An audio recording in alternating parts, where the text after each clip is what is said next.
lovely to have another week with you here, wherever you're listening, either on the website or through the app.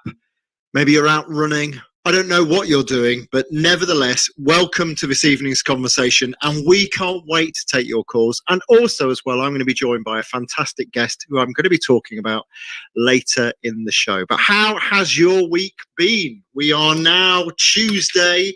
We've had Monday. We're not nearly at Wednesday just yet. But of course, some of us are heading towards that nice May half term. I know lots of our secondary school teachers are getting into tags and getting through all that teacher assessed grades. And I know as primary school colleagues as well, we're looking just on the horizon to see whether or not those traditional end of primary school activities will be taking place, considering whether or not lockdown and obviously all of those final restrictions will be lifted as we get to June the 21st. So there's a lot to look forward to. And most importantly, there's lots to look forward to here on Teachers Talk Radio, because more and more and more shows are filling up, making sure that as teachers and educators, we have lots of conversation to get involved with. And of course, as well, lots of fantastic interviews and guests for you to listen to, and also make sure that you can call into the show and make sure that you can connect with all of these educators all across the United Kingdom. Now, don't forget, you can connect with the show on Twitter, which is TT Radio 2021. You can also connect with me, which is Dan Edwards _77. So that's on Twitter. Don't forget as well, if you've just tuned in, you can tune in via the Podbean app, but also as well, you can go to the Teachers Talk Radio website and listen back to all of the fantastic shows you may have missed. And we have, like I said, more and more shows coming your way with some really fantastic content and some fantastic interviews and guests ready for your educational delectation. So anyway, I'll be joined later by my guest, Anwara Mughal, who is talking to me all about metacognition in the primary classroom and her brand new book that's coming out called Think. And she'll be joining me around 8:15. And we're going to be talking about all about her journey into teaching, all about her book, and also about what she wants to, get going in the primary classroom and thinking about metacognition, especially in primary school. So it's really a really important subject, but also as well, a great opportunity for primary colleagues. Tune in, call into the show, ask questions, be a part of everything, because that's what it's all about. Teachers Talk Radio is all about teachers talking, collaborating, and getting together. And I can see lots and lots of people joining me. So I'm going to start off with our first question of the evening, and that is, how has your week gone so far? And I can see if you can share the show, please feel free to do so. Leave us a message. How's your week gone so far? What are you looking forward to? What have you got planned for this final week of half term? If you are going on half term this week, I know I'm looking forward to a nice break on Friday. Lots to do, but also as well a well-earned break after what has been quite a long first half of this summer term. I think we've just had 7 weeks, and I think we're coming back to 5 weeks. So if you are finishing off on Friday, getting ready for the May half term, please let us know what you've been enjoying so far. Please let us know what your plans are for her half term. How are you going to recharge, recuperate, and get yourself ready for the final bit of the summer term? And like I say, hopefully, come June the 21st, we could be doing things in our schools that we have been put on the back burner for quite a while, due to obviously the social distancing piece, due to obviously COVID. But hopefully we might be doing something quite special and getting back to those end of year celebrations. Wouldn't that be nice? But before we go any further into tonight's show, it's always important that we keep our listeners up to date with all the news that's going on in and around the country. I'm glad I've got FOD3. I'm using that as your username, FOD3. Great week so far. No half term next week in Italy, but we do finish the year in 4 weeks. Wow. Finish the year in 4 weeks. That's amazing. Wow. So I'd be interested to know when you start your academic year in Italy. So if you are in it, we've got listeners from Italy. They don't have half term week, but they do finish the school year in 4 weeks' time. Fantastic. Anyway, let's go over to our news, and I look forward to speaking to you after that. This is Teachers Talk Radio, and this is Teachers Talk Radio News with Tom Hopkins-Burke. This is your latest Teachers Talk Radio news with Tom Hopkins Burke. The Times Educational Supplement has discovered that the government is considering two different approaches to extending the school day. According to TES, ministers may consider a compulsory half-hour extension to the school day with an academic focus. The alternative is a longer, voluntary 8 a.m. to 6 p.m. day, involving some extracurricular activities rather than just more academic lessons. TES understands that the government will base the wider education recovery plan around the 3 T's of tutoring, teaching, and extra time in school. Parents who take their children on holiday to Spain at half-term will avoid fines for keeping them home to quarantine. The British government intends to use online learning to cover this situation, with school leaders fearing that children who picked up the virus abroad would infect classmates after half-term. Spain remains on the UK's amber list for foreign travel. This means that travellers must isolate for 10 days when they return home and take 2 COVID tests in that time. Spain will welcome British tourists this week without needing to show a negative COVID test or quarantine on arrival. A BBC documentary has told the story of how hundreds of black children were labelled as educationally subnormal in 1960s and 70s Britain. Subnormal, a British Scandal, was shown on BBC One at 9 p.m. on Thursday the 20th of May. The term educationally subnormal derived from the 1944 Education Act and was used to define those thought to have limited intellectual ability. Activist and academic Gus John told the BBC that the education system fueled and legitimised the idea that black Caribbean children were less intelligent than other children. It was rampant racism. That's your latest Teachers Talk Radio news with Tom Hopkins Burke. Thank you, Tom. But also as well, I must say thank you to Freya, who I did refer to as FOD3. So I do apologise, Freya. That's really wrong of me, and I do apologise. So I look forward to finding out all about, obviously, your end of year that you finish in 4 weeks' time, which is really fantastic. So please make sure you join in with the show. Make sure you can you can chat with me through the chat function, but also as well, give us a call. And we'll be joined with my guest, Anwara Mughal, later. And she's going to talk all about her fantastic new book that's coming out quite shortly and talk all about metacognition in the primary classroom. So if you haven't had the opportunity to call in to the Late Show on a Tuesday, please feel free to do so. We'd love to find out what you're up to over half term. What are you looking forward to at the end of, well, this final week, if you are finishing on Friday for half term? We'd love to find out what you've been getting up to, what's been your highlight so far of the week, or even this summer term. So far, it's been a bit of I know that our secondary colleagues, like I say, have had a big task with teacher assessed grades and getting ready for all of those assessments. I know it's been a very different end to the year as we'd normally expect, but not without its challenges. So I do hope that obviously schools are making sure that we're supporting well-being, supporting our mental health of all of our staff, pupils, and all adults as we move through this final bit of the summer term. So please let me know what you've been up to, what you're looking forward to over half term. I know that I'm very keen to get out in my garden. That's one of the things that I've developed a love of during the last lockdown was gardening. I'm sure everybody else jumped on that same bandwagon. We're all out there growing carrots and potatoes, but actually it's something that I've continued, which I thoroughly enjoy. So my little early morning walk around the garden to check everything is growing and being nurtured. And of course, coming back at the end of the day to see that it's not been washed away by the rain or eaten by birds. So it's one of those things. Gardening is a beautiful thing, but actually sometimes spiritually uplifting 1 minute and then crushingly disappointment at any one moment at all. So anyway, what have you been up to? What are you looking forward to at half term? And please join in, leave a chat in the message box. Please make sure you can call in. That'd be great. And we can really get the conversation going, because I know on a Tuesday, we're getting into that final bit of the week. We're getting ready for Wednesday. We're getting ready for the midpoint of our week, where actually it seems to be getting a lot quicker as we move on towards the end of the week and getting ready for the weekend. So I do hope you've had a really positive week.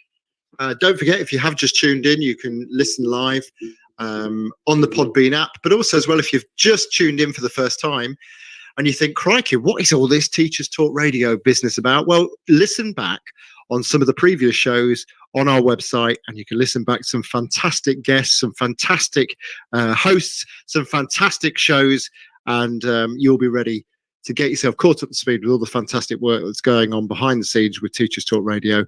It really has gone from strength to strength to strength, and I'm very proud to be a part of it.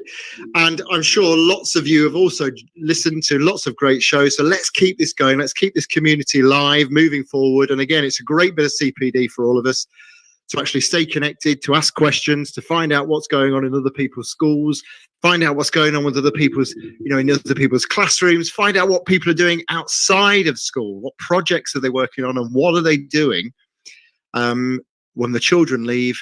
And I know that my guest this evening has been working very, very hard in the background, writing a new book all about metacognition in the primary classroom. And she's going to be joining me in a couple of minutes' time. In about 5 minutes' time, we've got Anwara Mughal joining us to talk all about metacognition and her book, Think. So I'm just going to tell you a little bit about Anwara so we can all get a sense of where she's coming from and what she's about. Now, her book is coming out very shortly. But Anwar is an assistant head teacher and a year 6 class teacher, and is passionate about closing the gap and reading. So if you are a year 6 teacher, now is the time to tune in. If you know a year 6 teacher, now is the time to say, quick, get onto Teachers Talk Radio, find out about Anwara Mughal and her fantastic new book. And as well, if you're an SLT member in a primary school, now is the chance to find out and get connected with another SLT member, another assistant head, because that's what it's all about. It's about talking, it's about sharing, it's all about making connections for the betterment, really, of our children and the pupils that we come into contact with every single day. So we'll be talking with Anwara in a little moment, in a little while time. So her book is coming out at the moment. I think it's on pre-order. I will be corrected if I am wrong indeed, but I think it is available on pre-order. You can go to Amazon and you can log on as of course, and let's have a look. Actually, no, it is available now it will be released in October 2021. So you can pre-order the title, Think, Metacognition Powered Primary Teaching. I think this is something that we all need to be thinking about, and thinking about teaching and learning in its broadest sense, not only in primary school, but also in secondary schools as well. So please, please, please stay around in a couple of minutes and let's get going with the conversation with Anwara in a little while, all about her book that's coming out on October the 9th, 2021. So before we crack on, let's just see if there's anybody in the room that's willing to leave me a message and tell me all about what they're going to be doing over half term. What's their highlight been of the week so far, or this half term so far? Sleeping. Yep, someone's got sleeping all planned out. Edinburgh holiday. Thanks, Tom. A nice holiday in Edinburgh, a fantastic destination, a wonderful place to go. And obviously as well, I wonder if the Edinburgh Festival's on this year. I'm not quite. Edinburgh live show for Tom. Interesting. That'd be quite good. Yeah. Can you imagine a festival fringe special, a one-off? Yeah, fantastic. And if you are going to Edinburgh, I do wonder if the Fringe Festival is on as usual. I'm sure there might be some restrictions with social distancing, but obviously that's in August. But nevertheless, don't imagine it's going to happen next Thursday. Well, it might be. Tom, you could get yourself a booking, get yourself up to Edinburgh, get a one-man show going all about the story of Teachers Talk Radio. It could be quite exciting. So maybe, Tom, this could be the start of Teachers Talk Radio, the live show, then the movie, then obviously the subsequent sequels, and then obviously straight to Netflix television. Who knows what might happen. So anyway, thanks for everybody for joining me so far. It will be great to make sure that we're all connected and have plenty of questions ready for Anwara Mughal, who's going to be talking all about her book in a little while longer. Maybe straight to DVD. Yes, it could be Tom Rogers' straight to DVD live show, but who knows? They could be quite a killing to be made. So anyway, we digress a little bit. This is all about education. So I do hope, like I say, people have had a great week. I know that there's been lots of things going on in schools at the moment, and I know that my guest Anwara has joined the studio. So I'll just be waiting her to tune in, and we can talk. Now, I know that Anwara, sometimes it does take a little bit of a while to get our speakers adjusted and our connections. So I'm just going to see if I can cross over. Anwara, are you there? Can you Hello, hear? Dan. I'm here. Can you hear me? I can hear you loud and clear. This is amazing. That was a really good first attempt. Straight on. We're off. That's it. The Fantastic. conversation can start now. How are you, Anwara? How's your week been so far? Oh, it's been absolutely amazing. The year sixes are on top of it. They're giving their all, and I have had an amazing week this week.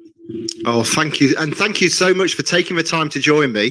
I know, obviously, as a primary practitioner, I know that year six, especially this time of year, we would have normally gone through SATs, Yes. but now we're in that lovely part of the year where we're talking about transition to secondary school, creating a year six end of term production. What's your plans? Have you got anything planned, Tamara? Well, there are a few things in the pipeline. So we are going to ask our year sixes to write their own play script after half term. Yeah. Maybe based around the show Wicked. Oh. So we've got a few ideas, or maybe based on one of the topics that they've been learning about, which has been World War II. So we haven't quite decided yet. We might just open up the floor to our year sixes and let them decide. It's always a lovely time of year, especially with year sixes. I know that it's one of my favourite times where you actually really get, you really get an opportunity to see those year six children flourish and get ready for secondary school. So I'm quite envious now. Obviously a head teacher, but still obviously having that special connection with year six. It's quite a memorable and emotional time of year, and it's quite nice actually, Anwara, this year to actually say farewell to some year six children, because Yeah. Last year they kind of just disappeared into the ether, which was really horrible, which was really sad. And I know, were you in year six last year, Anwara? No, last year I actually took some time out of teaching last year, so I wasn't there myself. But I had a child in year six who left abruptly in March, and that was a very interesting time to see it from the other side. Yes, indeed. I can imagine. Yeah, it was a very, very strange summer to go through. Now, Anwara, thank you for joining me so much. We're going to spend some time this evening talking a little bit about your journey into teaching. You've already mentioned you had a kind of a bit of a gap last year. We're also going to be talking about your new book and think metacognition powered learning in the primary classroom, and also talking a little bit about the writing process as well, because I know lots of teachers out there might be very, very keen to kind of develop their own books or develop their own thinking and sort of share their kind of wisdom and knowledge. So we're going to be talking about that. And also at the end of the show, we do ask each guest, we started this last week, who your favorite teacher was, or who was the most inspirational person in your educational career. And we'll come on to that at the end of the show, probably about 9:20 before we say farewell and wrap things up. So I do hope we can get some callers talking to Anwara about her book.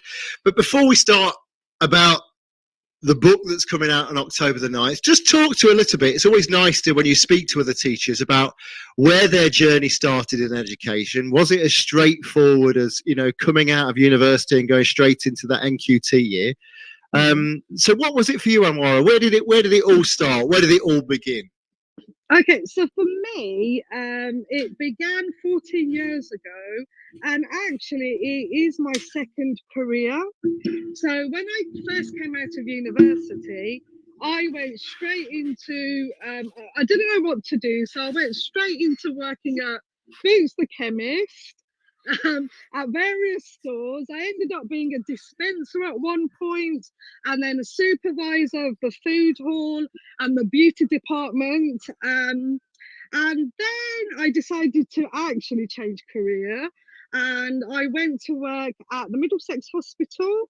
Initially as a ward clerk, and then I worked my way up into bed management and waiting lists and running around with a bloop all day, which was thoroughly exciting. But then I had a bit of, and this is going to sound a little bit cheesy, a bit of an epiphany moment. Where, no, I don't think that sounds cheesy at all. I think we all have an epiphany. Yeah. So I happened to be in the park with my two young children at the time, and there were two twin boys who wanted to get onto the climbing frame, and they were having difficulty climbing up. And I looked around and I thought, oh, this is a bit strange. I can't see their parents around, where are their parents? And one boy had managed to climb on and he wanted to come down the pole. And he saw my daughter coming down the pole quite easily and said to me, "Can you help me?" And I thought, oh, what should I do? So I explained the process to him. I said, right, put your arms out, hold on to the pole, and then put one foot forward, and then, kind of leap onto the pole and come down. And, being very young, I thought, oh, did he understand all those instructions? Well, he did, and he did it. And the minute he landed on the ground, he ran round screaming with delight, saying, "Yes, I've done it, I've done it." And then his twin brother wanted to do the same thing. And I thought, oh, this is a bit of a strange feeling. I've actually taught someone's child to do something. And that's when I started thinking about going into teaching. And I quite enjoyed that feeling. Yeah, I can imagine. Did you go to university prior to that, or did Yes, you prior to that, yes. So prior and to what did you what did you study at university, Amora? so I studied a modular science degree, and I Right. studied a module on neurology. So I learned about how the brain works and how we learn Yeah. and the growth mindset. So I think I was sort of putting that into practice back then, even before I became a teacher. And then, of course, when I became a teacher, that's when I started experimenting with things in the classroom. Yeah, it sounds really exciting, and again, it's always interesting speaking to teachers. And again, like myself, I didn't go straight into the classroom. I took some time out. I didn't think I was going to be a teacher in the first instance anyway. So you obviously again went on that kind of that road, and you just had that moment where when you realised, hang on a minute, this is teaching. This is I get this. This is what I want to do. Were you a natural, Anwara? I mean, when you stepped in on your first NQT year or your first training year, was it immediate that you felt that natural affinity, or did you, like most of us, bumble your way through for the first couple of lessons, or how did it go? Because it's the real story and there's the story, isn't it? We all say we had a great year, but actually, we learn so much in those formative years, don't we? Well, I think I'm laughing because my second day as an NQT, I actually crashed my car into the car park gates. That's how nervous I was about it, and the whole bumper came off. So amazing. That's how I started my NQT year. I like that, ladies. Yeah, boys and girls. Here's your teacher. She's just in the school gates. Just wait for a little bit. With a bang, Yeah, starting off. Yeah, what an entrance. So fantastic. So you've spent obviously quite a while now teaching, and like you say, you took a break out, and you're in year 6 now. But let's just talk a little bit then about your book and what made you think, I want to start. I'm not busy enough being an assistant head and a year 6 teacher and raising a family. I haven't got enough to do, so I'm going to write a book. So when did it come about that actually you kind of went, hang on, there's a this kind of, I've got a book in me and I need to get this out? When did it happen? I think it initially kind of came about in the summer of 2017. The Chartered College of Teaching were looking for people to write about metacognition, just write blogs and articles. And I thought, oh, I'll have a go. So I wrote it in the summer of 2017. I took on my first assistant headship in September 2017. And then my article was published in January 2018. And I'd always had this interest in the area of cognitive psychology ever since studying for my degree. And then in June 2018, the EEF, no, I think it was April 2018, the EEF printed their recommendations, and I saw that, and I thought, oh, this is really, really exciting.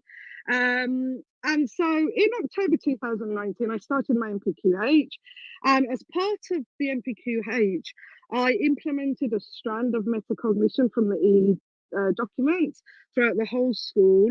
Also, in the June of 2018, there was a 3-day course at the Huntington School of Research. So I attended that, and it was at that moment when, whilst attending the course, that I suddenly sat there and I realised, actually, as teachers, we naturally use elements of metacognition in our teaching to varying degrees, and I began to realize that.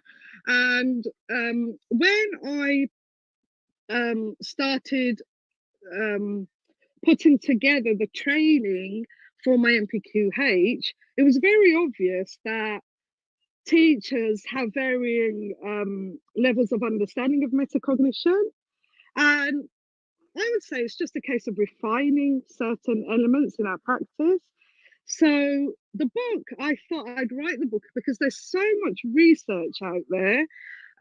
It is a minefield, and it's quite difficult. Teachers don't really have time to look at the research, read it, digest it, analyze it, and then put it into practice.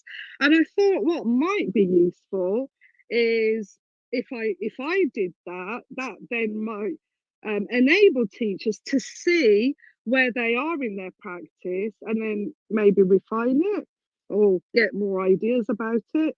So that's why I started thinking about writing the book. So let's just go back a little bit, Anwara, because I know that maybe some people in here, metacognition and all of these terms, we've had a lot of this kind of, it's I suppose the last couple of years have been quite scientific, haven't they? We've really had to think a little bit about our teaching practice and the science of learning.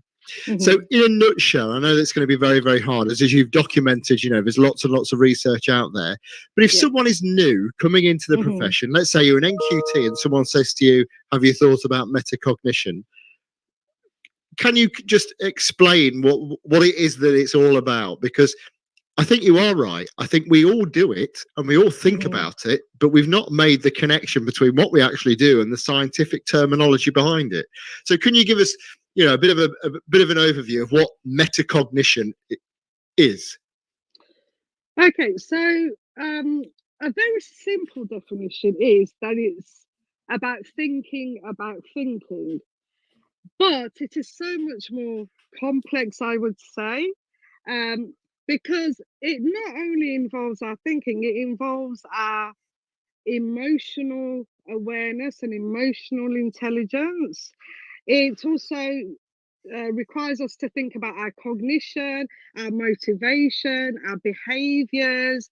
So when you dig deep, it is quite complex and everything is interrelated, I would say. So it's not as simple as about thinking. It's what we do every day in the classroom. And actually, it is nothing new. Yeah, I know that we've got lots of people joining the studio. So if you do obviously have a question for Anwara about metacognition or her book or about her journey, please feel free to call in. We're always happy to take some calls as well. So Anwara, obviously the book's coming out on October the 9th, 2021. Yes. I'm assuming that you may be doing maybe some CPD or some book launches and bits and pieces around that. But just going back to the whole metacognition thing, and especially as a primary practitioner, do you think we just think as primary colleagues, do you think that we have to do you think that we're maybe our secondary colleagues have been a bit quicker to the party with all of this scientific sort of information based thinking about teaching and learning? Do you think primary schools that we've kind of not thought about it as much as our secondary colleagues? That's an interesting question. I don't think it's that primary colleagues haven't thought about it. I think it's there, but it's not maybe explicit. Yeah, Because when yeah, you think about metacognition, uh, like particularly early years, for example, when you go to early years, you can see that children are highly metacognitive in the early stages of their learning. And they become, in my research, I've discovered that they become less metacognitive as they move through key stage 1 and then key stage 2. The reasons for which are not known, they haven't been researched, but children in the early years tend to be a little bit more resilient with their learning, um, in my experience, and then they seem to kind of lose that a little bit along the way. So I don't think it's that secondary school teachers um, think about it more. I think it is there, it's just not out in the forefront of our thinking. yeah. So just going back then to what you said about early years, Mhm. is it about the fact that we allow them to have a bit more of an open independence of how they learn, through continuous provision and throughout the kind of as they move through primary that we've kind of removed the thinking about thinking, and actually it's a bit more kind of because of SATs and a bit more kind of accountability as you get further up the school that we do a lot of removing that thinking away from them. Partly, but it is also partly to do with the cognition side of things as well. So without the challenge, there can not be any metacognition. So without the cognition, you can't have the metacognition. Yeah, Um, so in early years, in my experience, there seems to be a more of a balance between the two, and it's just thinking about, how do we balance allowing for creative thought, but at the same time building in the cognition. yeah, yeah. Do you think? I mean, do you think that lockdown has had an impact on the way we kind of think about these things? Do you think children maybe have had, especially through remote learning and the way they think about their learning, would have that hindered that during lockdown, or is it something a way that they've probably developing the way that they learn, in a different way during the remote learning part of things, or what would you say? Um, Again, just thinking about my year 6 class, so I've had a real disparity during remote learning. So some children have flourished Yeah, um, really, really well, and part of the reasons why I would say is probably because they were allowed to learn the way that they wanted to learn, and yeah, they've yeah, really, really flourished. Other children, they have needed a lot of support, and there are various reasons for requiring that support.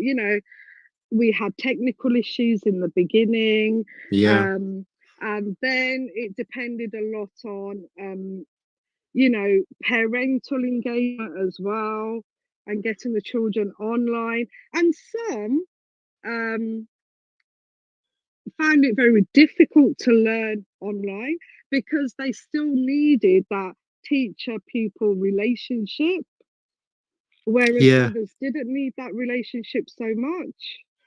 yeah. So, so thinking about the title of the book Mhm, and thinking about obviously, what you wish to achieve by it, I'm just mhm. wondering whether or not then. So, how can we really improve metacognition within our classroom? How can we really, powered our, that metacognition powered learning in primary? What is it that we're not doing, and what is it that we need to do to really enhance this within our classrooms, or really as well to build a culture of it around the school? I think the main thing would be, and I mean, this is just something that I've discovered whilst researching the book. I think, you know, we do think about our children's learning. We do break the learning down for them, but sometimes there are hidden thinking skills that we may miss occasionally. So if I give you an example, Yeah. so I'm just thinking about teaching reading, for example. So we've, read a piece of text. We've given the children the comprehension questions, for example. Um, Now, some children need that explicit thinking broken down. So I'm just thinking about children that I've taught and I have been teaching. So, we've all got children in our classes who they may look at the text, try and answer the question, they've got the question wrong. They can't tell you whether they can't tell you, um, they can't describe what they've just read, they can't summarize it. So it's about giving them step by step instructions. This is just one example. So it Yeah. could be like, okay, read the question. Next step, look for the keyword in the text, or look for the synonym in the text. Where is it? Have you found it? Underline it so that they can track their thinking processes. Yeah. Yeah. So that's just one example, just tracking your thinking processes when you're doing reading comprehension. Do you think teachers that we should be modeling our learning more, when we're going through kind of modeling that process? Do you think modeling, is a worthwhile kind of tool for teachers to develop in order for them to demonstrate how they track their own thinking and learning? Definitely. I mean, I do on purpose make mistakes here and there as well. Learning from your own mistakes, having that culture of it's fine, the teacher's made a mistake, it's Yeah. fine for you to make a mistake. That really builds their confidence and their resilience as well. Oh, it's okay, I've made a mistake, let's work through it. And yes, modeling your thinking processes definitely helps the children then, with their thinking processes. Writing is a classic example where you'd be modeling what you want the children to write, and in turn that would develop their thinking process. Yeah. Is it something that, thinking about the modeling and kind of learning out loud, isn't it, really? We're talking about making sure that we're saying, right, I'm going to be doing this and this will allow me to do that. Yeah.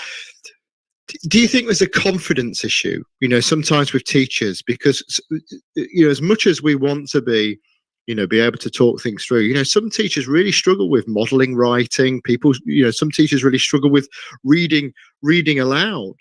Yes. Is it something that we, school leaders, and I'm speaking now as a school leader, is it something that you would be encouraging school leaders to kind of go, this isn't just a quick fix, this isn't something you can just drop in, this is not a tick in the box, this is a cultural thing for our schools to really get behind and actually kind of say, as your book says, metacognition powered learning.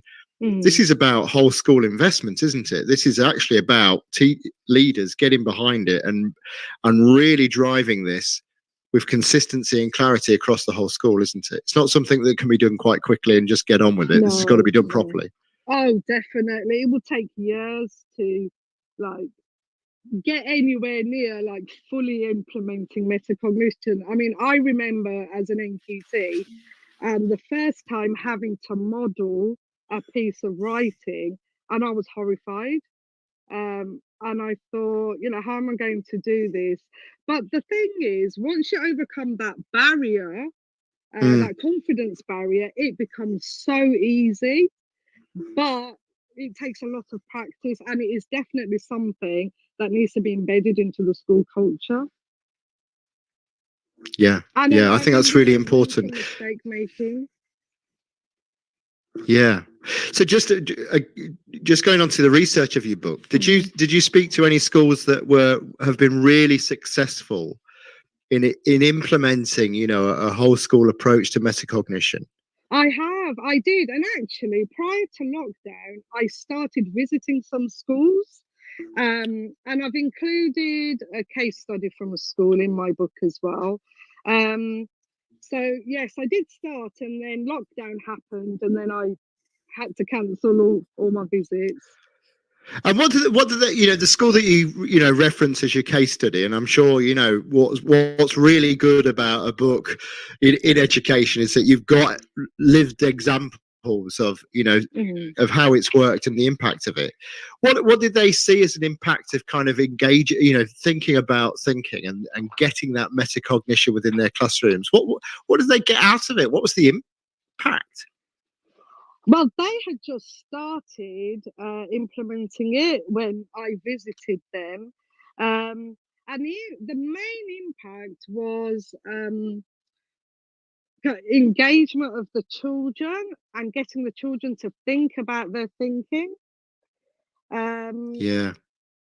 So that was the main thing that they were going for. But like I said, it was early days when they'd implemented it, and then of course we had lockdown, and I was due to go back, and then I couldn't. The joys of lockdown and not going to see other schools, which is something you really miss, and especially when you're trying to really look at research and seeing what's happening. Yeah. So I think the book sounds really, firstly, it sounds really exciting, Anwara, and also as well, I think it's something that as we get into maybe next academic year, and we're really getting back into the new normal and really thinking about getting learning not back to where it was, because that would be wrong, because we've continued to keep learning and keep children engaged in education, but have the capacity, I think, have the strategic capacity, because we have always been dealing with quite a lot of operational stuff, haven't we, about risk assessments and bubbles, and that may have distracted us from really kind of embedding and really embracing strategic development. It sounds like this book couldn't come out any quicker, really, I think, because it is such an important thing, and we do want our children to think about what they're doing, to recognize that they are learning, and to understand which steps they're taking. And it is so important, isn't it? Because I mean, from your research as well, I mean, it must be able to allow them to carry that forward, not only into secondary school education, but also into their adult life. That is something that I am very hopeful about. In my years of experiencing in teaching, my year sixes have always come back and reported positively about their learning after they've gone on to secondary school. Now that would be an interesting study to do afterwards, to see if that is something that is carried forward and how it impacts on their later life.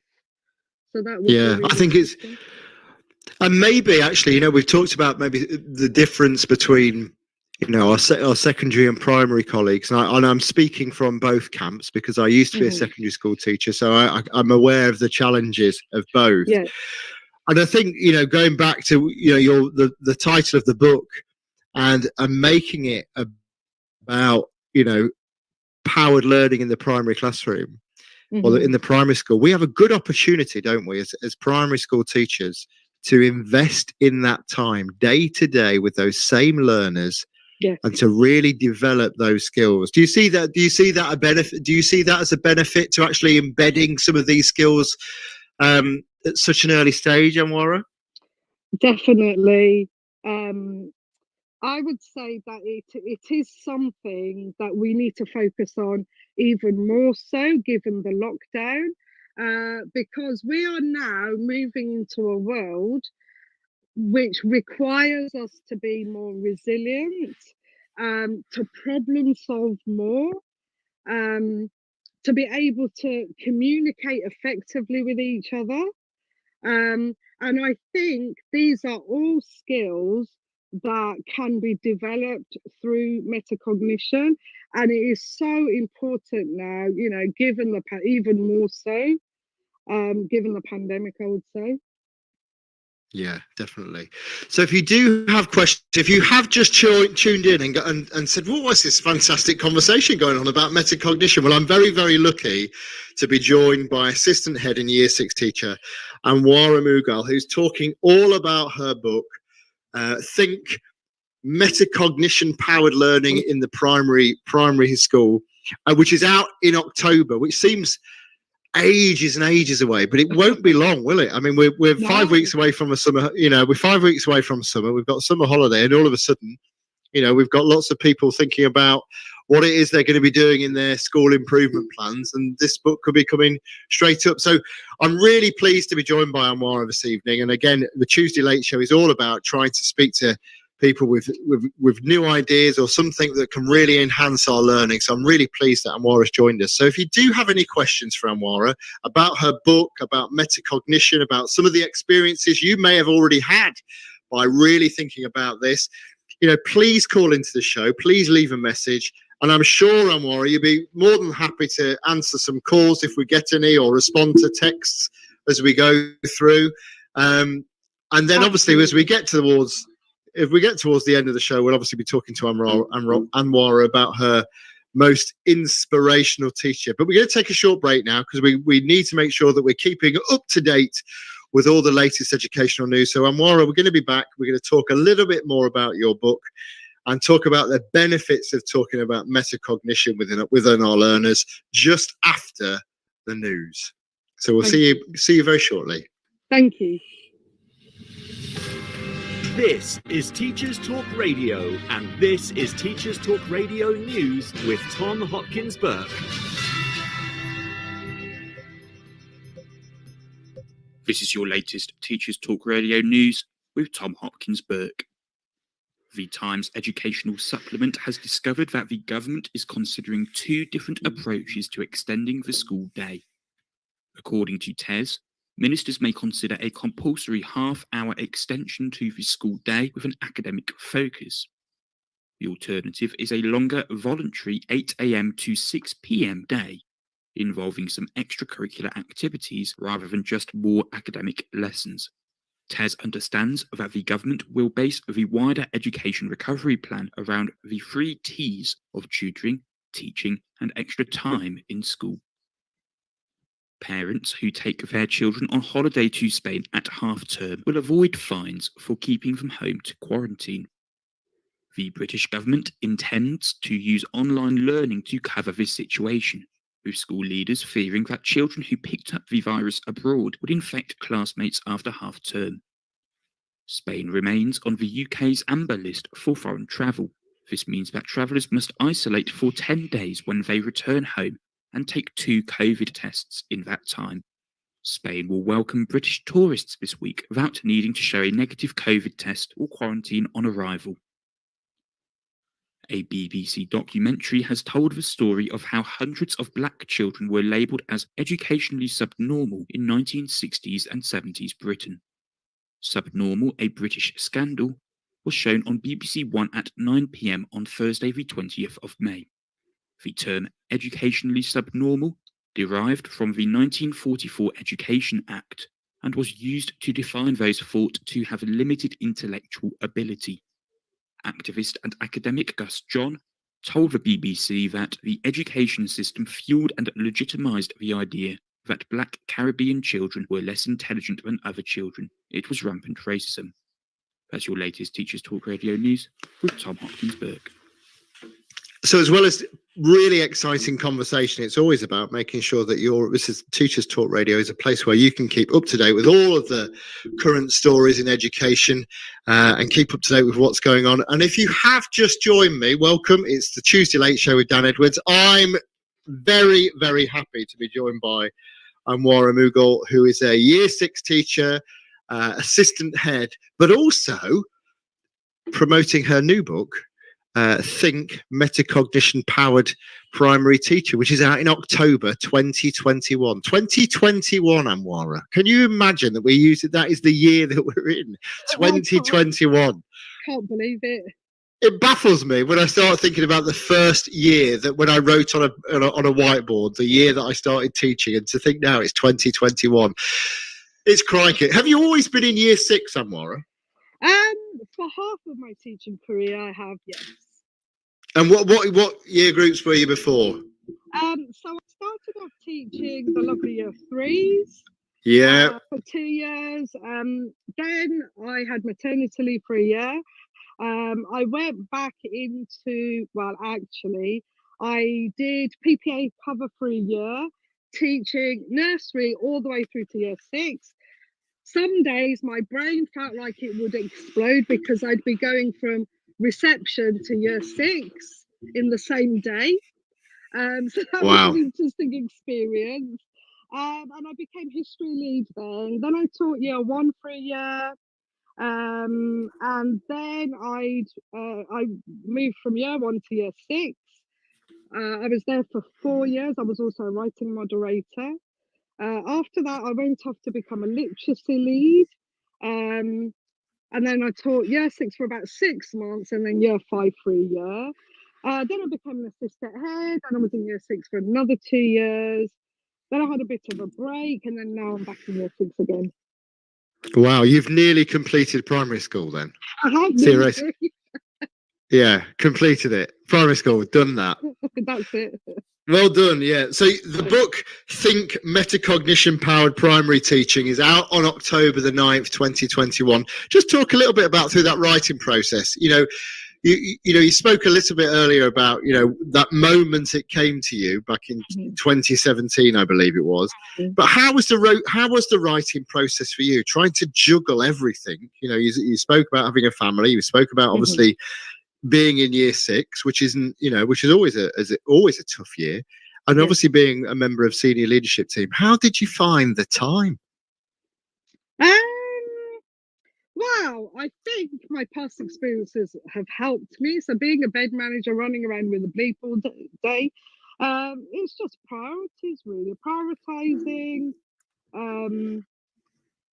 Prioritizing, and also I do like writing quite a lot.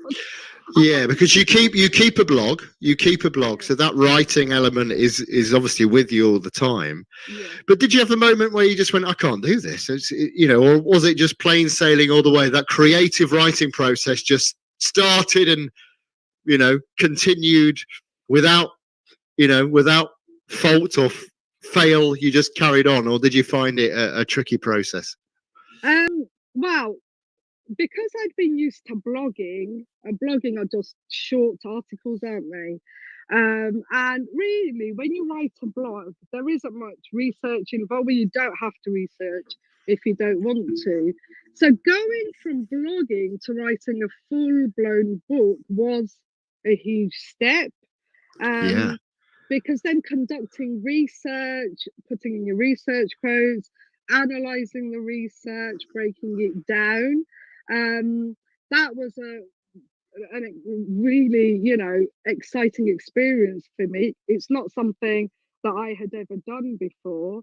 And the reason why I did take some time out of teaching to focus on the book and just to take a bit of a step back. So yes, it was an interesting challenge, that was. Yeah, I can imagine so I'm sure you're really, you must be absolutely excited for, excited and slightly impatient for October the 9th. I am over the moon. I cannot wait for the book to come out. I mean, I've got the proofs printed right in front of me as I'm talking to you.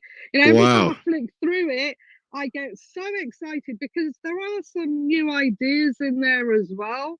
To discover and explore, and I mean, there's 14 chapters. Yeah, let's just talk a little bit about the structure of the book, because I think that's really useful. Because we talk a lot about the writing process, but just tell us a little bit about how you structured the book, and how it might be useful for a teacher or a school leader to implement some of that thinking into their classroom. So how have you structured it? You say it's got 14 chapters, and what's the journey of the book, as it were? So the journey of the book is as follows. So I start off by looking at research in teaching and its drawbacks, Then I go on to talk about what metacognition and self-regulated learning is. Then I talk a little bit about the impact of metacognition, then about metacognition and mindsets, metacognitive misconceptions, metacognition and the learning environment. So it's the classroom culture that you create. Then I talk about homework, remote learning, strategies in English, which obviously cover reading and writing, strategies in maths, and then strategies across the curriculum. So looking at science, art, drama, a little bit of PE, improving test performance using metacognition. Then I look at dialogue and listening, then schemas and memory development in the curriculum, and then assessment. Right, that immediately you've sold me lots of copies for my school, because immediately the good thing about what your book says is the fact is that, first of all, you're addressing misconceptions about metacognition, which is fantastic, because we're kind of in a golden age, aren't we, of educational research. And I think as teachers we're getting used to really thinking a little bit more about what it is we're actually doing in the classroom, and really thinking about the science and the research behind it. But most importantly, Anwara, you have got strategies and examples that people can use after reading your book, which is, we've already got someone who's definitely sold it in someone in the chat. So well done. So brilliant. I think it sounds like it sounds like it's an important book, but also as well, the joy of a book that's written for teachers is the fact is you can pick it up and implement it straight away. And was that your kind of key aim to this? Yes. So it's so I had two aims. One was I wrote the book for teachers who do have an interest in the research and they haven't got time to do all the research. So I've done the research. So the chapters start off with the research first of all. Then I have the case studies. And then I have a section towards the end. So there's a summary. Then I have a section called Think. And then I have a section called Teacher Metacognition, and then Pupil Metacognition for each chapter. So this will enable teachers to see where they are in their practice, and everyone, teaches metacognition. They just may not be aware that they're doing it. So that's why I have the teacher metacognition, and then just to get teachers to think a bit further about the pupil metacognition side of things. So I've got that as well, and then obviously the references at the end. So just go back to that chapter, because I think there's one chapter there that I think is really, really important, because I do think sometimes teachers, as educators, we can be a bit afraid by the science. When we start talking about words like metacognition, we start kind of going, hang on, this is the more of the scientific kind of research about teaching and learning.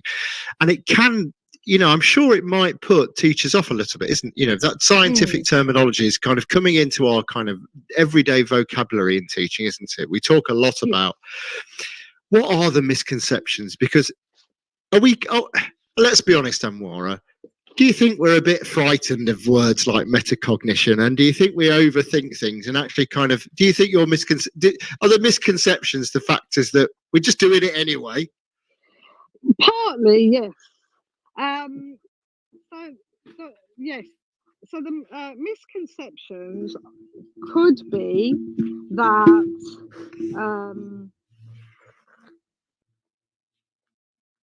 sorry, just give me a second. That it's something that can be developed in older pupils, for example. But actually, as I mentioned earlier, if you go into the early years classroom, you will see it in practice straight away, because you will see children, fall over, they'll pick themselves back up. They've already got the metacognitive thinking process, and they will just carry on trying and trying until they get it right. So actually it's already there, and that is a huge misconception, because when we hear the word metacognition and cognition, we might start thinking, it's too scientific.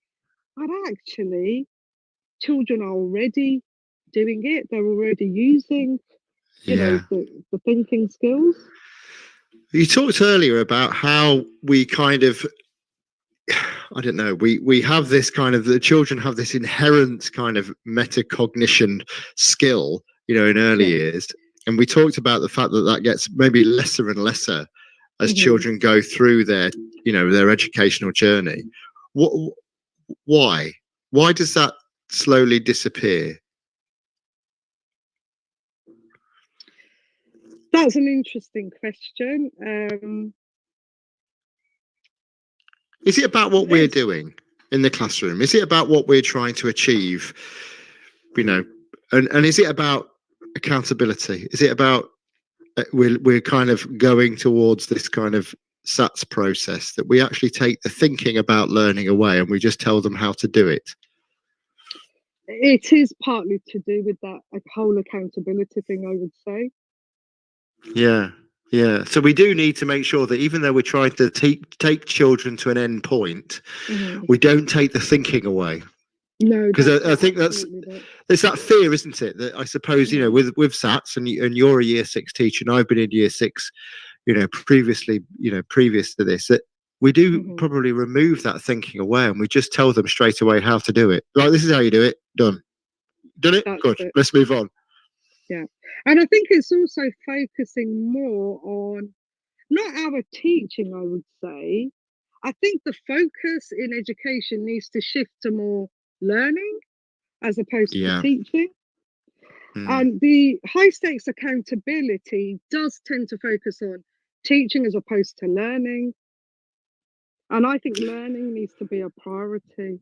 But you talk about in your book about, you mentioned, was there a chapter there about test success or and the link between metacognition? Can you just talk through that a little bit without giving too much away, because obviously we want loads of people to buy your book because it's amazing, out on October the 9th, and it's going to be brilliant because it's got strategies to help us put this into practice, which is a winner for me.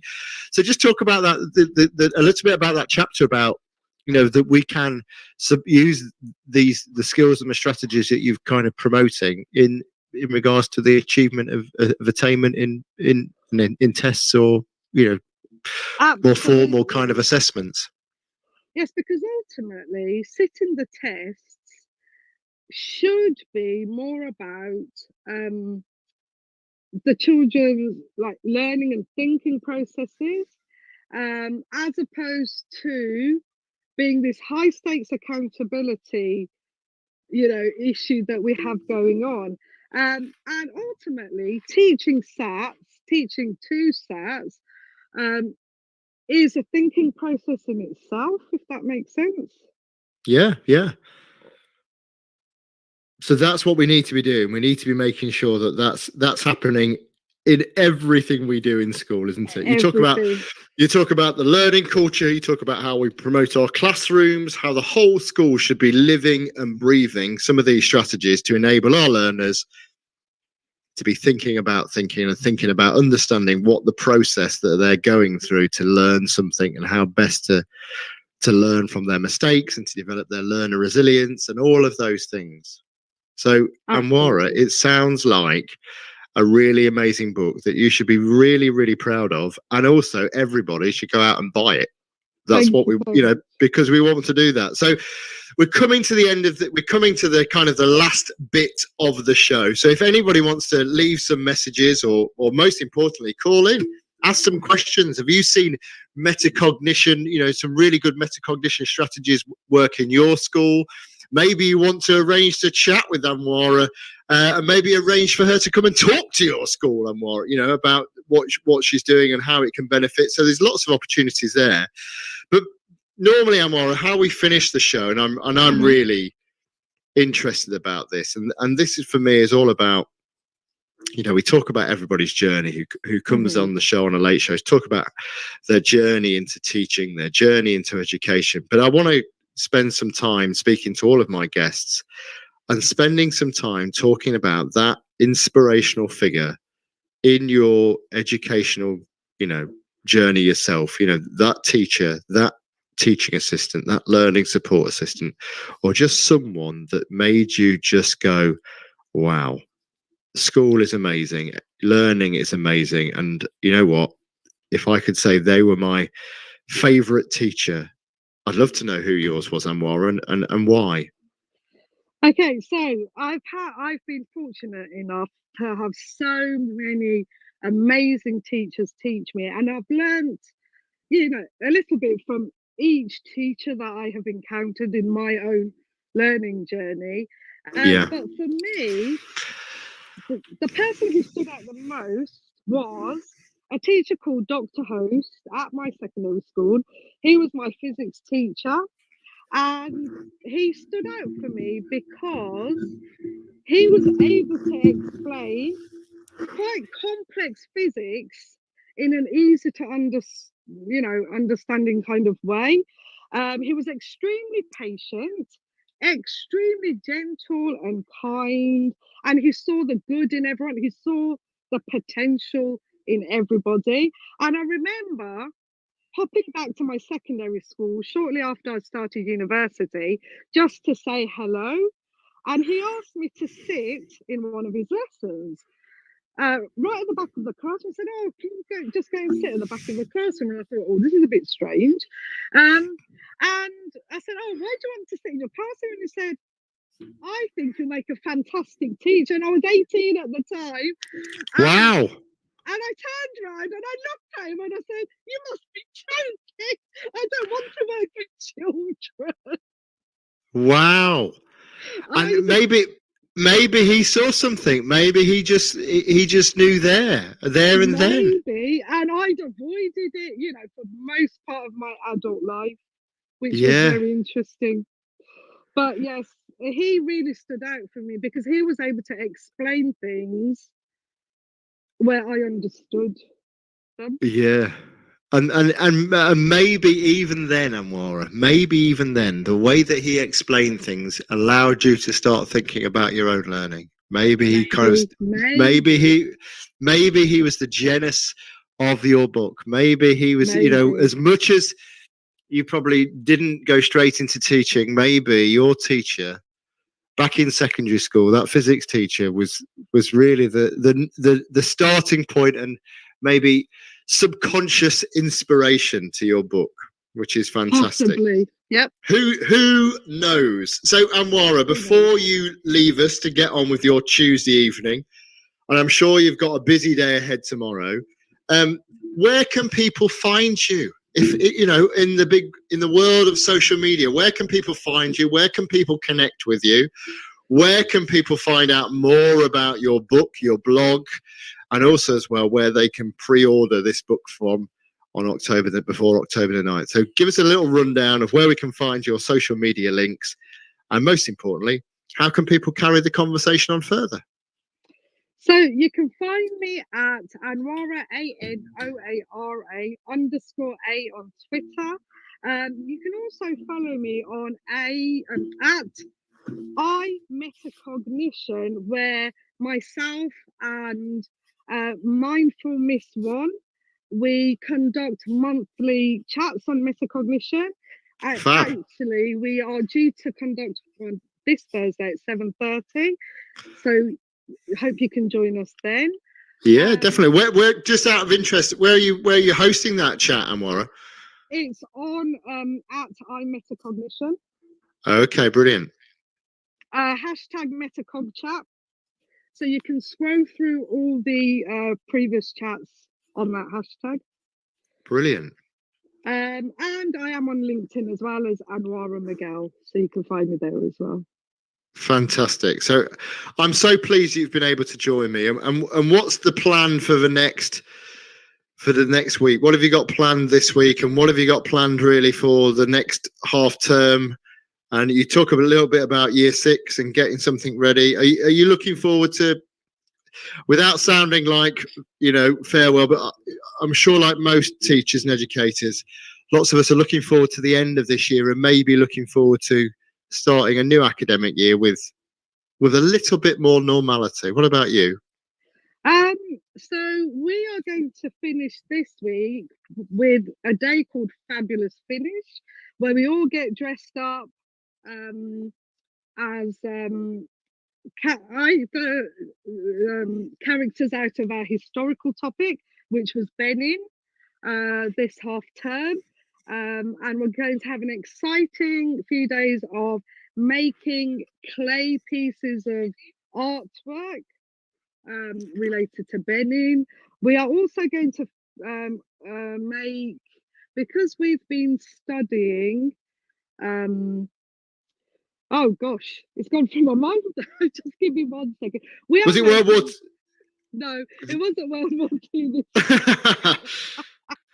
Sorry, it's Hugo Cabret, the inventions of Hugo Cabret. It's been a very long half term. So we've been making robotic hands that actually move. Wonderful. Strings. So we'll be having a few days of creativity just to end the term. And yes, we are looking forward to next half term, where we'll be hopefully be putting on a production, getting those hoodies, Leavers hoodies signed. Yeah, fantastic. Prizes to give the year sixes a great end to the year. Yeah, I can't wait. I can't wait to have a half term where we can do the things that we didn't do last year with year six, because it's such a big part of their educational journey, and to see them off in a special way is so important. And I think we've got a very big field, so we're hopefully doing some kind of really nice. Well, I'm not going to say anything in case someone's listening and it might leak the fantastic ideas that I have. So I've got to be careful, because I don't want anything, the surprise to be less special with some of our year six children. But Anwara, I wish you all the very best. And I do hope you'll come back on the show, maybe again in the autumn term, to talk a bit more about how the book's going. Maybe Think 2, Volume 2, perhaps. Is there a sequel? Is there a sequel there? Is there another book on the table? There may well be, but I'm keeping that under wraps for now. Okay, it's all very hush-hush. I understand. That's fine. Anwara, I will let you go. Have a lovely last part of Tuesday. I hope the rest of your week goes beautifully calm, and you get some chance to kind of spend some time with those year sixes, but also as well that the whole thing about being an SLT member and getting ready for the latter part of this academic year. So thank you so much for joining me, and take care. And I'm sure we'll connect again soon on Twitter. Definitely. Thank you so much for giving me this opportunity to speak. No, it's been great. I've really enjoyed it. For like weeks and weeks. I've been really excited about it. So well, you've been a fantastic guest. So thank you very much, Anwara, and I'll speak to you soon. You take care. Right, thank you. You too. Take care. So that was Anwara Mughal, who is book is out on October the 9th, 2021. So really, really exciting book there. And again, if you have just joined us, then obviously what we have got is if you listen back to the show, there's lots of fantastic conversation about the misconceptions about metacognition, how we can really develop a culture of it within our schools. But most importantly, and I think this is really, really important, so something to keep in mind is Anwara's book, not only does it kind of address the research, but it also gives some really good strategies for implementation in the classroom, primary classroom, English, maths, foundation subjects, PE, all of those things. It's going to give you a really good tool. So please look out for that as we get over the summer holidays and into October, and you can pre-order it. So don't forget as well, you can contact and you keep in contact with Anwara through Twitter and obviously through her blog and through LinkedIn as well. And also there's another Twitter handle there that she talks about, which is actually really, really interesting if you are interested, obviously, finding out more about metacognition. And Anwara mentioned that she has got a space every week, which is Metacognition, and it's monthly chats. Last Thursday, 7:30 till 8 p.m. And that's run by Anwara and Mindful Miss 1. So tomorrow, actually, 7:30 till 8 o'clock, just look at the hashtag MetaCogChat. And I'm just scrolling through their Twitter feed now, and there's lots of great stuff on there. To obviously maybe enhance your understanding of metacognition. But if not, if you're just picking up on this thread of conversation through the show, then obviously it's a good place to start and find out a little bit more about that. So yeah, I'm going to be getting involved with that tomorrow night, 7:30 till 8:00. So I'll see you there. Don't forget the hashtag MetaCogChat, and carry on the conversation about everything about metacognition. So I hope that you've enjoyed the show. Scrolling through the room and the live studio, we've definitely had lots and lots of people join us this evening, so that's been fantastic. Don't forget as well, we've been streaming live on Facebook and Twitter, and I believe YouTube, if I'm right. So it's been great to have so many people listening and getting involved. We're still waiting for obviously lots of people to join the show and to join us and build up the courage to phone in and have a chat.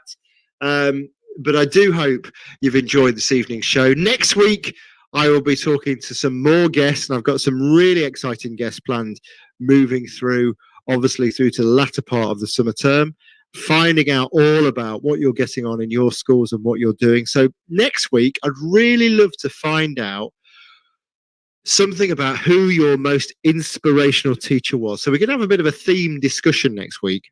I want to talk a little bit about that inspirational person in your educational journey, because sometimes we don't talk about that enough. We don't get the opportunity to share who that person was that really shaped your view on education, really shaped your educational experience yourself, but also as well celebrating those teachers that have really had an impact on our lives and on our journey through learning and through teaching and learning. So I'm really, really pleased that you've managed to join me this evening.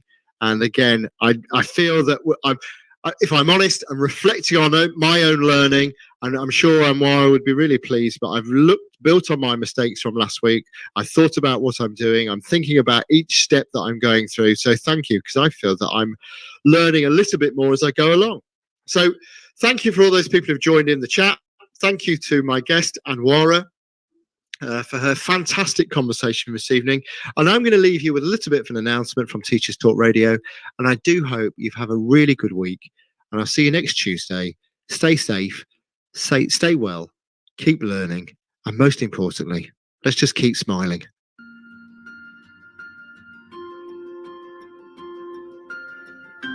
Introducing Amanda Davey. Amanda is one of the first specialist teacher assessors for dyscalculia in the UK and offers dyscalculia tutoring and bespoke training for schools. With 26 years of teaching and tutoring experience in the UK, Amanda offers specialist online tuition focused on building confidence and developing skills.